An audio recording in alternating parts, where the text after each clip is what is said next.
Professora, qual é a forma de representação dos problemas sociais na literatura? Olha, eu diria assim que hoje, né, no nosso enfoque da literatura, em sala de aula, a gente vê bastante assim, um compromisso da literatura com a realidade social. Então, talvez esse compromisso, antigamente, quando as aulas eram mais tradicionais, fosse um compromisso mais assim restrito.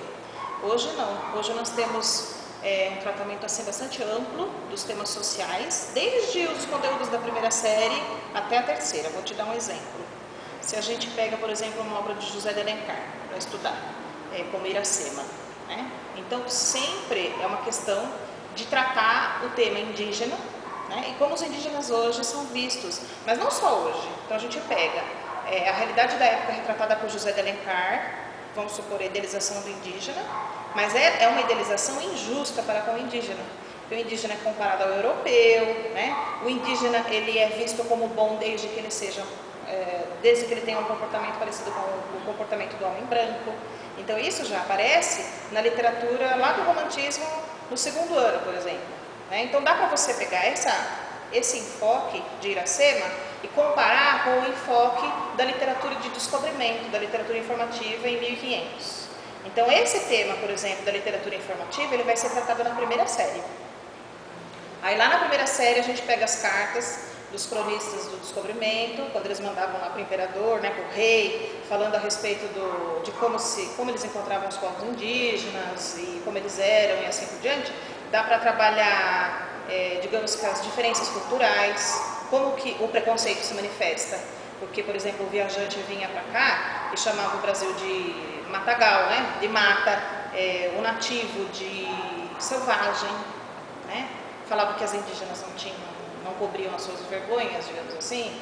Então, aí eu sempre falo para os alunos, então quem é que tinha problema com a sexualidade? Eram os indígenas ou eram os portugueses, né? Os europeus? Então, o enfoque que a gente faz é um enfoque muito mais, eu brinco com os meninos que é um enfoque ácido da realidade. Então, assim, eu não sei se é só o meu tratamento, mas eu vejo de muitos colegas um tratamento parecido da literatura, né?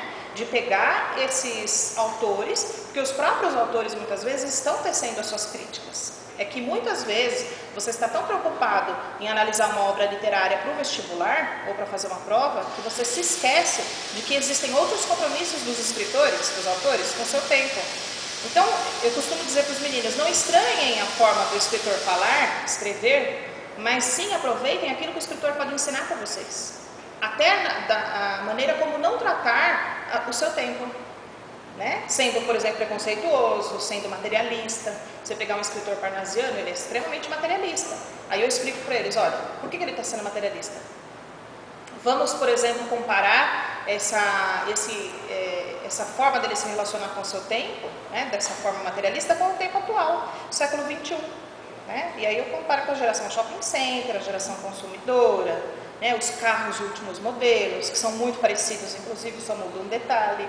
Né, porque às vezes eles estranham, eles leem um vaso, uma poesia falando de um vaso chinês, suponhamos, de todas as características. Se você comparar, hoje existe uma fascinação, suponhamos, por automóvel. Então será que eles também não se tornam peças de museu? Né? Assim como um vaso de porcelana chinês? Não é o mesmo tratamento? Então eu gosto muito de fazer esses diálogos entre todas as suas épocas, entre as épocas, e os diálogos entre os escritores. Por exemplo, você pegar Castro Alves, no segundo ano, Castro Alves denuncia o tráfico de escravos no Brasil.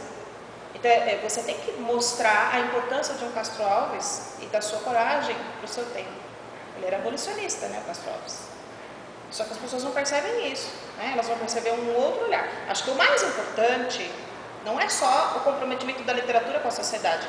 O mais importante é o comprometimento do professor, do educador, com o seu tempo. Porque aí você pega qualquer obra literária e de qualquer obra literária você extrai a crítica social. Você extrai a consciência do cidadão sobre o seu tempo. Seja denunciando a alienação, seja mostrando que existia uma conscientização por parte do escritor. E em redação, o tratamento é igual. Né? Eu sempre ponho os alunos em roda, você sabe disso, que você participou das minhas aulas.